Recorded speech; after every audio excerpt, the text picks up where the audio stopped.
Hello there on tonight's programme. 3 teenagers accused of murdering a man on Sheppey seafront. The jury retires to consider its verdict. The continuing fight for justice for those affected by a drug that caused birth defects. A mother from Kent joins campaigners. Also tonight, from paper rounds to coffee shops, why young people are turning their backs on weekend work. And from the depths of the ocean to the heights of Rochester Cathedral, how the creatures with the biggest brains on Earth are making people think.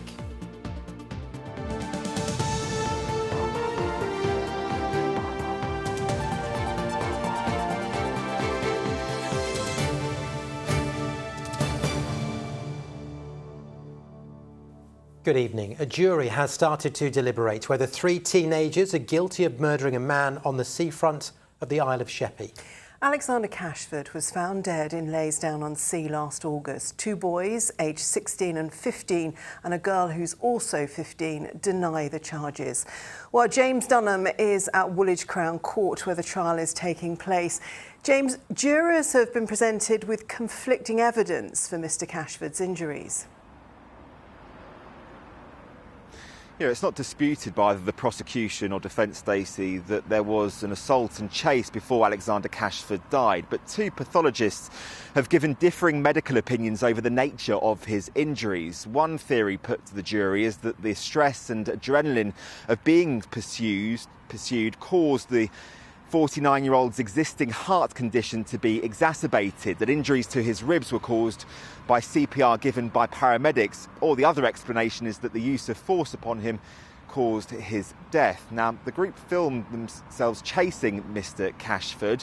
One eyewitness described seeing the 16-year-old boy allegedly throwing large rocks at him, one described as the size of a cereal bowl. But defence barristers say, apart from a blow from a bottle, it's not actually clear whether there was any significant force used against him, and there certainly was no plan to kill or seriously hurt him. But the prosecution say there was a plot because they suspected Mr Cashford of being a paedophile, because 2 days earlier he gave his phone number to the girl at an amusement arcade thinking she was 16 years old. The group then, using a different name, messaged him to meet up with him. Now, one of the defendants, the 16-year-old boy, during this trial has already admitted manslaughter, but he and the 15-year-old boy and girl all deny the charge of murder. Jurors were sent out to start deliberating at 11:45 this morning. The judge told them, Stacey, that there is no time expectation on them to come back and deliver their verdicts. James Dunham, thank you very much for that. In other news, 12 men have been charged with manslaughter over the death of Simon Dobbin, who died 5 years after being assaulted on his way home from a Southend United football match. Mr Dobbin died in 2020. He'd been kept alive in a coma after the attack in 2015 and was left severely brain damaged. The 12 men, mainly from Southend and South Essex, will appear before magistrates next month. The CQC have issued warnings at 2 care homes in Kent. The 2 homes have been put into special measures by the Care Quality Commission, which has downgraded them to inadequate. Inspectors found care at Westhill Care Home in Dartford had deteriorated, while an inspection at Dover House identified day staff who were overstretched. Both care homes say they are taking action to improve. MPs and campaigners from the region have rallied outside Parliament to demand improvements to maternity care. The group want the government to appoint a maternity commissioner who would improve care, accountability and safety for new mothers and families right across the UK. They're demanding the Commons debates their proposals, which would increase safety for mothers and babies. The government says its investigation into maternity care will make recommendations this spring. Across the country, we've all seen, lots of different MPs and lots of different health trusts have seen scandals that shouldn't be happening, deaths that were preventable and injuries and harm to babies that shouldn't have happened. And I think we need to work out very urgently what's gone wrong. Women fighting to resolve a medical scandal dating back decades say they are angry that there's been no progress since a report was published 2 years ago, which set out how the government should help them. They include Sarah Kirk from Westerham near Sevenoaks, who has 3 grown-up children who've all been affected by epilepsy medication called sodium valproate. It can even cause birth defects if taken in pregnancy. Today, Sarah was among those who travelled to London for a special debate in Parliament. Well, our social affairs correspondent Christine Alsford has been following this story for months. She's with us in the studio. Christine, first of all, how have Sarah's children been affected by this? Well, they've suffered a variety of difficulties. The most severely affected is her eldest son, Liam. He was born with severe autism and learning disabilities, and he struggles with everyday life. His mum says that he'll never be able to live independently after she wasn't warned about the dangers of taking sodium valproate during pregnancy. So what happened in London today? Well, Sarah was one of the women who joined a debate with MPs where it was timed to coincide with the fact that it's 2 whole years since a report was published into what kind of redress families should be given. And Sarah said she was increasingly upset as she listened to that debate because she feels completely let down and feels that there should by now be some more progress. It's absolutely awful. It's hanging over you all the time, and they just keep prolonging it all the time, and they're empty promises, they're gaslighting us, and it's time for action now. We need to have justice for our children. I was sobbing by the end of it, not only about my personal story, but obviously everybody else's. Christine, we've also been hearing from the medical experts who carried out the report. Yes, the report was carried out by the Patient Safety Commissioner for England, and she's also increasingly frustrated. Well, my message a year ago was just get on with it. So what do I say 2 years down the line? Seriously? We've been waiting for your response to the recommendations to a report that I was asked to do by the government. This is a disgraceful way that, patients and families are being treated by those in power. So why haven't the government responded? Well, they've offered no specific explanation for this 2-year delay. They have given us a statement and they say this is a complex issue and our priority is to ensure any response is fair, balanced and sensitive to those who have been affected. But they say that actually they will provide an update, in their words, in due course. Christine, thanks very much for that. Well, let's return to London and talk to our political correspondent, Kit Bradshaw. Kit, lots going on there today, as we've just been hearing about, but we also have to talk about the growing row over Kent County Council's budget, due to be approved tomorrow, but lots of claims and counterclaims going on tonight. Yes, Matt, a huge row brewing over a central tenet of Reform UK's local government strategy, and that's budget savings. Nigel Farage said at last May's local elections that his councillors in Kent, when they swept to victory, would set up a Donald Trump-style Department of Government Efficiency to cut tens of millions of pounds from budgets. But it's one figure in particular that has angered a Labour MP, and that's £39.5 million, mentioned in an official Kent County Council press release sent out last week to defend their record when it comes to savings, and it was listed as reprofile potential future spend. A bit of jargon there, but Polly Billington says her investigations have found via Freedom of Information requests that was for unfunded and unapproved projects and that no money had been allocated to them. And we can exclusively reveal that Polly Billington has written to the Chief Executive of Kent County Council, an impartial non-political figure, calling for her communications team to immediately stop using that figure. You cannot say that there was a saving when there hadn't been money allocated in the first place. It's absolutely fantasy economics. It's the equivalent of somebody coming into the pub, claiming that they're going to buy a really flash car tomorrow, and the following week saying that they've saved money by not doing so. If they didn't have the cash in the first place, it's not a saving. Okay, what have Kent County Council had to say in response?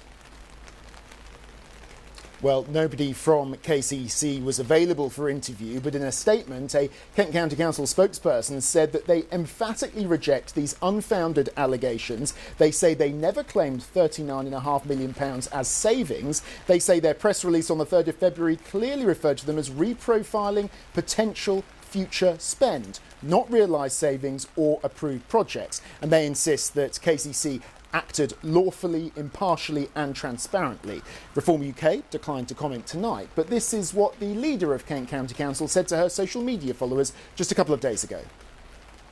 So this is it for reform at KCC, because since taking control, we had to work through the financial mess that the Tories left us. They very nearly sank the council, but this is our budget. We've saved millions, we've reduced the debt, and we haven't cut any frontline services. And all before that crucial meeting to approve the KCC budget tomorrow. Reform accused their opponents of being condescending. I expect there'll be some political fireworks in the County Hall chamber in Maidstone. I expect there will. For now, Kit, thank you very much indeed. You're watching ITV News Meridian here in the southeast. Coming up, Pip will have all the weather details. And if you're really fed up with all of the rain, then I may have a little bit of good news. Join me later for the full forecast where you are. So good, she told us twice, which is always good. Plenty more from us, of course, online. All the details you need are the same as ever. The website, itv.com/Meridian. You can call us 0808 10 10 095, and don't forget to follow us right across social media.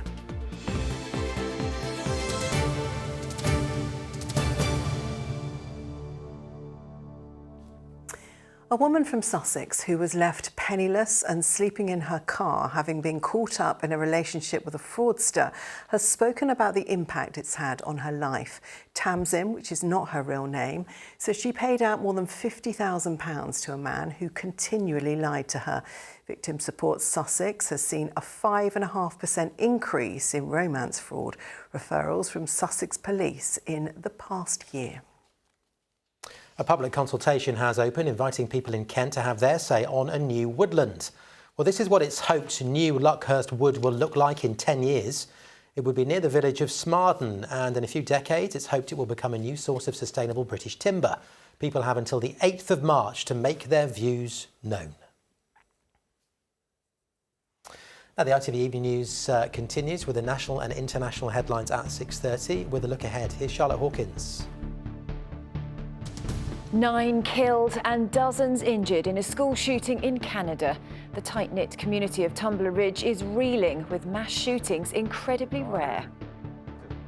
The Prime Minister says another one of his key appointments didn't tell him the truth, as he faces more questions and criticism over the Mandelson scandal and his judgment more widely.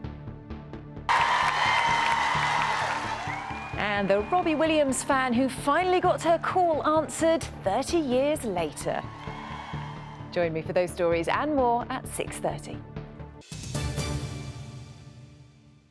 Now, did you have a Saturday job growing up, perhaps a paper round or sweeping up at the hairdressers? Well, fewer teenagers are taking up part-time weekend work, which is raising concerns that young people are missing out on early work experience. Well, it's one of the reasons being suggested for a rise in the number of teenagers who are not in education, employment or training, or NEETs as they're known.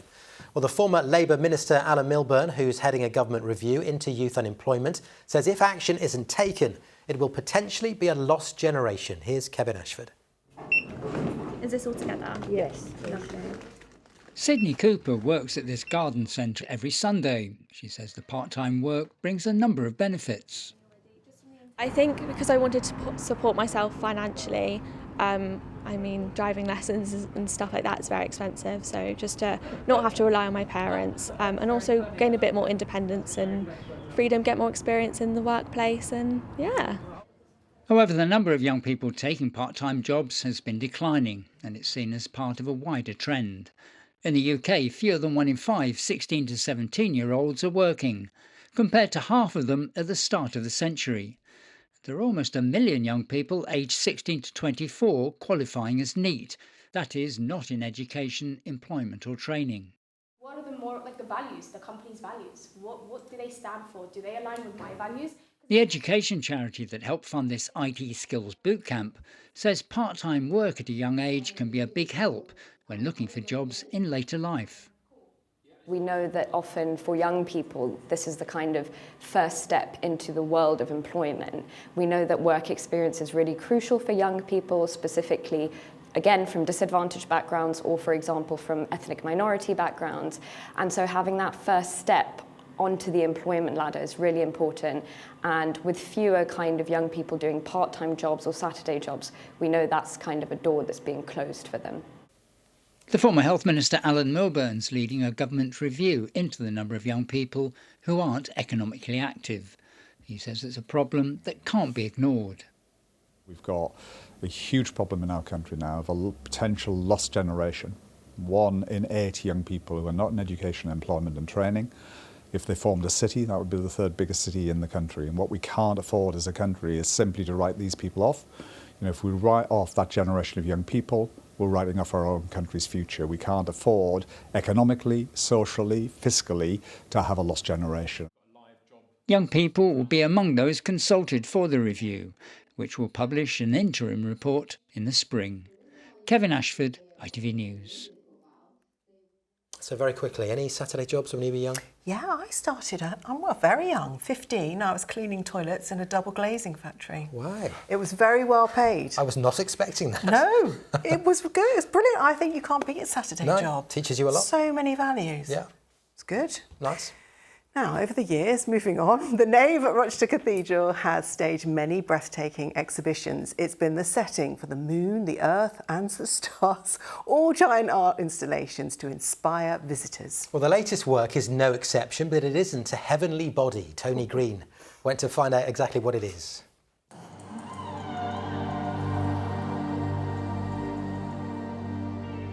They're found in all the world's oceans. Now, sperm whales can be found suspended from the ceiling at Rochester Cathedral in a new artwork installed this week. Sperm whales have the biggest brains of any creature on Earth. They're here to make us think about climate change and plastic pollution. And although they're not horizontal, they're not dead. They're sleeping. Apparently this is how sperm whales sleep. Not for very long, because obviously they need to breathe air, but that's how they rest in the oceans. What's the idea of bringing them here? Well, the Church of England has set a very ambitious target for all of its properties to be carbon zero by 2030. And it just occurred to us that having the whales here, these amazing sperm whales here by Tessa Campbell-Fraser, would be a good opportunity to kickstart that conversation. There was a time when in a cathedral, if you wanted to get a message to the people, you'd have a sermon. Now we have art installations. Oh, we do both. You know, we have, well, last year there was 1,500 services at the cathedral. But what we like to do is get people into the cathedral who haven't been here before to experience these spaces. I mean, our mantra always is that the cathedral is a place for people of the Anglican faith, people of other faiths and people of no faith. And everybody's welcome. And it works. Bringing people in to see things like this will encourage them to come back. These whales are around 1/3 scale. An adult sperm whale can reach up to 15 metres in length. These are made out of silk, chiffon and latex and ghost netting, the stray bits of fishermen's netting that litter the world's oceans and can cause huge problems for marine wildlife. Definitely thought-provoking, yes, and obviously, you know, it matters and how we can help, yeah. They are beautiful, but it should have come at night time, when the lights are a bit more under the sea vibe. It is, it's lovely. And you can see all the people, it pulls people in. And does it make you think about global warming and plastic pollution in the ocean? I always think about global warming. We are of that age. What I really liked about the ghost net and these transparent fabrics is if I shone the light directly onto them, they were an opaque solid mass that could be read as a 15-ton whale, but if you see the light behind them, they become this ghostly quality of, if we don't look after our planet, these wonderful mammals aren't going to be here. They practice what they preach at this cathedral. LED lighting has helped reduce its carbon footprint by about 12 tonnes. It's hoped that these whales might inspire visitors to do the same at home. The exhibition is free and continues until March the 7th. Tony Green, ITV News, Rochester Cathedral. Beautiful, aren't they? Yeah, so big as well. Amazing, yeah. Right, let's talk about the weather. Pip is here. Pip, if it doesn't stop raining soon, I'm really going to lose my mind. I know you're not enjoying your walks, I really am not. But you promised us Saturday would be better. Is Yeah. that still the case? It is still the case, yes. If we skip over the rain that we've had today, the rain that we'll have tomorrow and the rain that we'll have Friday, Right.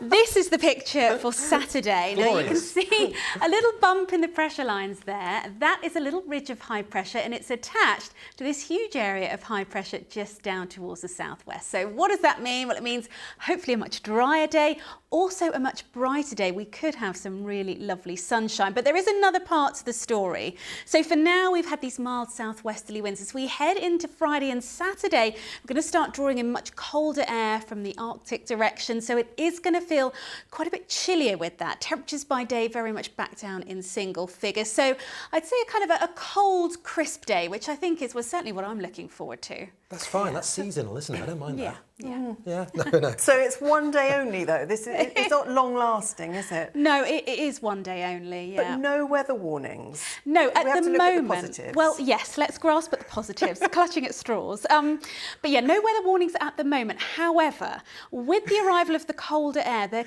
could be some wintry hazards. So Friday, we'll still have some rain on the scene. As that cold air comes in, it could give us something a little bit wintry. Saturday morning, potentially some icy stretches. And again, we'll have more rain coming in later Saturday into Sunday. So potentially something a little wintry again. But let's not dwell. Look forward to Saturday.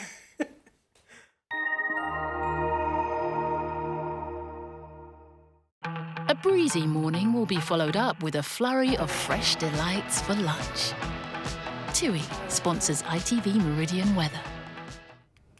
Well, yes, the next few days on the whole still very much on the unsettled side, but it's Saturday we're holding out for. It should be a much drier day, hopefully some lovely sunshine, but of course it does come hand in hand with something a little bit chillier. For now, this is how things are looking. Cloudy skies, another spell of rain working its way eastwards as we head through this evening and into the early hours. But by the end of the night, that should have largely cleared, leaving dry conditions. And where we do have any clearer slots, the potential for some mist and fog patches too. Temperature-wise, still very much above what we'd expect to see, though, at this time of year. So tomorrow morning, perhaps some early brightness, but you have to be up pretty early to make the most of it. As the day wears on, cloud will continue to thicken.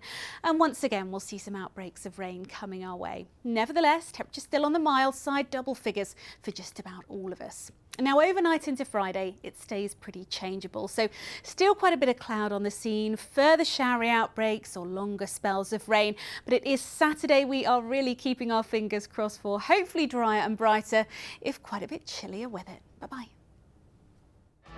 TUI sponsors ITV Meridian weather.